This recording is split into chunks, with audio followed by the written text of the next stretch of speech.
हरिओम. भगवान आद्य श्री शंकराचार्य कृत चरपट पंजरिका स्तोत्रम अर्थात भजगोविंदम. योगदास श्री जय गणेश जोशी यांचे प्रवचन. गुरुमहात्म्य. गुरुचरणांबुज निर्भर भक्तः संसाराद चिराद भवमुक्तः सेंद्रिय मानस नियमा देवं द्रक्षसि निजहृदयस्थं देवं. गुरुचरणी गुरुकृपेवर निस्सीम भक्ती ठेवून या संसारामधून मुक्त हो. त्या योगे देहादी इंद्रिये मन यावर संयम ठेव, म्हणजे तुला स्वतःच्याच अंतःकरणातील अंतरात्म्याचे दर्शन होईल. अध्यात्मामध्ये गुरुला अनन्यसाधारण महत्त्व आहे. गुरुच्या मार्गदर्शनाशिवाय अध्यात्म साधना उपासना करू नये असे सांगितले आहे. गुरुशिवाय विद्या नाही, गुरुशिवाय आत्मदर्शन नाही आणि गुरुशिवाय मुक्ती नाही. गुरुमुळेच आपली परम आत्म ब्रह्माच्या द्वारी यात्रा होते. त्यामुळे गुरुला साक्षात परब्रह्म असे म्हटले आहे. दुसऱ्या भागाच्या या शेवटच्या स्तोत्रात चरपट पंजरिका स्तोत्रांची सांगता करताना भगवान आद्य श्री शंकराचार्य आपल्याला गुरु महात्म्य सांगत आहेत. गुरुवर निस्सीम भक्ती हवी.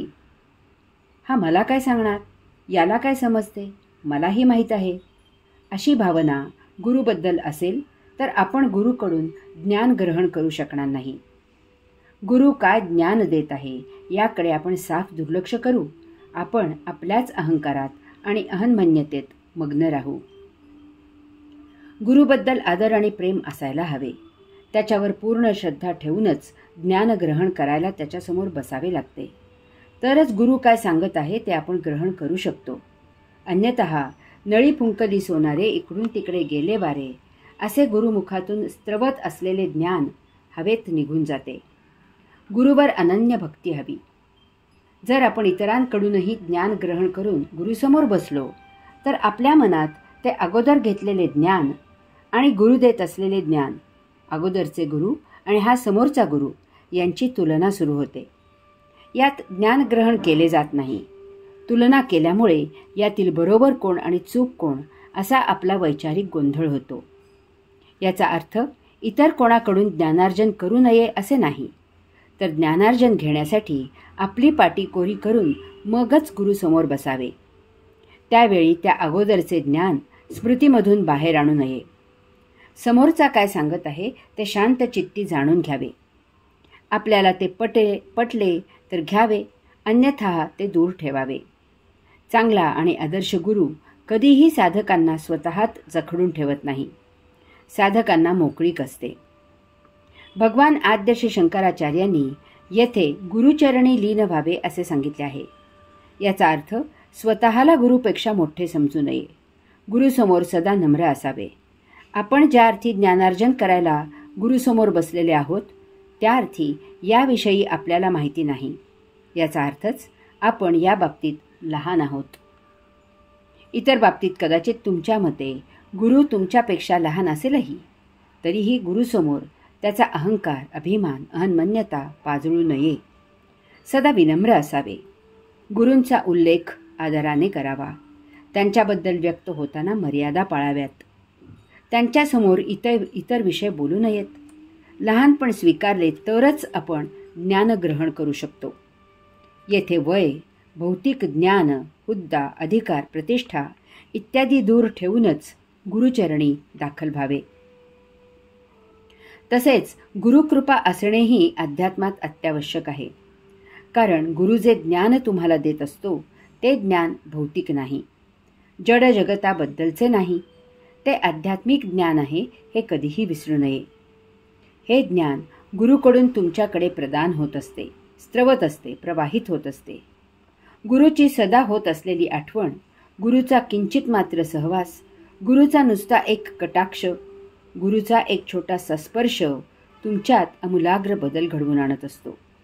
आध्यात्मिक ज्ञानाची ओळख ग्रंथ वाचून, श्रवण करून होऊ शकते, परंतु ज्ञानार्जन हे स्वानुभवातूनच होत असते. त्यासाठी गुरुची नितांत आवश्यकता असते. यासाठी त्याची कृपा असणे अगत्याचे आहे. गुरुकृपा मिळवणे म्हणजे गुरुला काही देऊन ती मिळवणे असा घेऊ नये. कारण हा काही भौतिक व्यवहार नाही. गुरुकृपा तशी मिळतही नाही. गुरुला तुमच्याकडून कशाचीही अपेक्षा नसते. त्याला सहजच ते प्राप्त होते. त्यातच तो समाधानी असतो. गुरुकृपा मिळवण्याचा एकमेव उपाय म्हणजे त्याच्या मार्गदर्शनाखाली तुम्ही करत असलेली योग साधना, योग उपासना हा आहे. ती तुम्ही जितकी सखोल कराल तितकी गुरुकृपा तुमच्यावर सिंचन करू लागते. नित्य आचरणात अनेक प्रसंग घडत असतात. अशा वेळी जर तुमच्यासमोर गुरु असेल तर त्याने वेळोवेळी केलेला उपदेश चटकन आठवतो आणि तुमच्या हातून अयोगिक कृत्य तर होत नाहीच, परंतु तुम्ही योगिक आचरण करता. ते पाहून समोरचाही तुम्हाला मनातल्या मनात दाद देतो. त्याच्या वर्तणुकीत फरक होतो.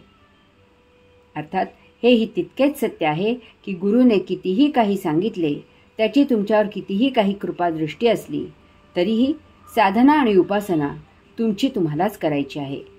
त्यासाठी केवळ मार्गदर्शन करण्यापलीकडे गुरु काहीही करू शकत नाही.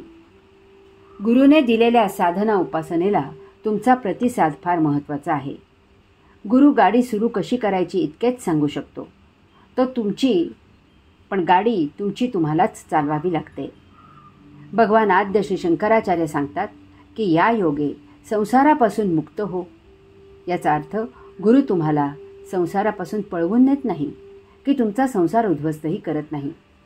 याचा अर्थ इतकाच आहे की गुरुच्या उपदेशामुळे तुम्हाला संसाराचा सत्य अर्थ उमजतो आणि त्या योगे तुम्ही संसार जसा करायला पाहिजे तसा करता. संसाराचे दोन अर्थ आहेत. संसार दोन प्रकारचा आहे. एक तुम्ही मांडलेला वैयक्तिक भौतिक संसार आणि दुसरा भगवंतशीनी मांडलेला वैश्विक संसार. आपण स्वतः मांडलेला आपला वैयक्तिक भौतिक संसार गुरुकृपेने केवळ आनंदात होतो.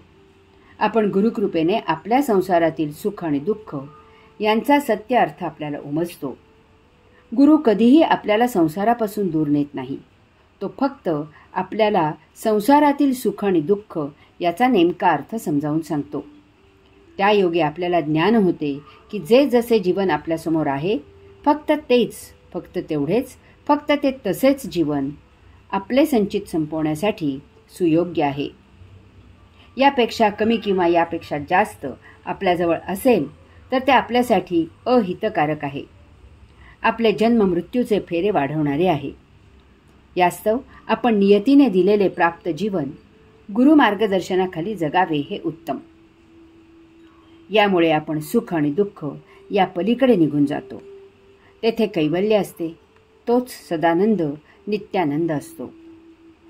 येथे या विश्वात योगेश्वरांनी वैश्विक संसार मांडलेला आहे. हा त्या योगेश्वरांचा संसार आहे. आपल्याला आपल्या वैयक्तिक स्वार्थामुळे या संसाराची ओळख झालेली नसते आणि आपण ती करून घ्यायचे कधी कष्टही घेतलेले नसतात. आपण आपल्याच वैयक्तिक संसारात रममाण झालेले असतो. गुरु आपल्याला समजावतो की हा तुमचा जो वैयक्तिक संसार आहे असे आपण समजता, तोही त्या योगेश्वरांनी मांडलेल्या वैश्विक संसाराचाच एक भाग आहे. येथे प्रत्येक वस्तू, प्रत्येक गोष्ट ही एकमेकांना जोडलेली आहे. येथील प्रत्येक वस्तू, प्रत्येक गोष्ट ही त्या योगेश्वराचीच अभिव्यक्ती आहे. येथे त्याच्यामधून विस्तारलेला फक्त त्याचाच पसारा आहे. येथील कोणतीही वस्तू किंवा गोष्ट एक क्षणभरही एकमेकांपासून विलग होत नाही. सर्व काही सदा एक संध आहे. याची प्रचिती श्री ज्ञानेश्वर माऊलींनी रेड्याच्या पाठीवरील बळ आपल्या पाठीवर उमटलेले दाखवून किंवा उलट बाजूने आपल्या मुखातील वेद रेड्याच्या मुखी वधवून दाखवून दिली. गुरु उपदेशामुळे आपल्याला सर्वामुखी परमेश्वर आहे हे ज्ञान मिळते. याचा आपल्या बाह्य सार्वजनिक सामाजिक जीवनावर परिणाम होतो. आपण सहजच इतरांशी व्यवहार करताना तो आपण स्वतःजवळच करत आहोत अशा भावनेने करतो किंवा आपल्याजवळ इतरांनी व्यवहार जसा करावा तसाच व्यवहार आपण सर्वांजवळ करतो. सर्वांना सांभाळून घ्यायची वृत्ती आपल्यात निर्माण होते. प्रत्येकातील आत्मतत्व आपल्याला खुणावते आणि आपल्यात वैश्विक प्रेम, वात्सल्य निर्माण होते. याचा फार सुयोग्य परिणाम होतो. आपल्यात कोठेही जराही स्वार्थ, आसक्ती राहत नाही. आपले खाजगी आणि सार्वजनिक जीवन समाधानाने व्यतीत होते. आपण सर्वांमधून मुक्त होतो. याचा एक फार अत्युच्च परिणाम म्हणजे आपली देहादी इंद्रिये आपल्या नियंत्रणाखाली येतात. भौतिक वस्तू जगताच्या भोगापवर्गतेत न अडकता आपली देहादी इंद्रिये प्रशांत, मौन, एकांत प्रिय होतात. त्यायोगे आपण अंतःप्रवृत्त होतो.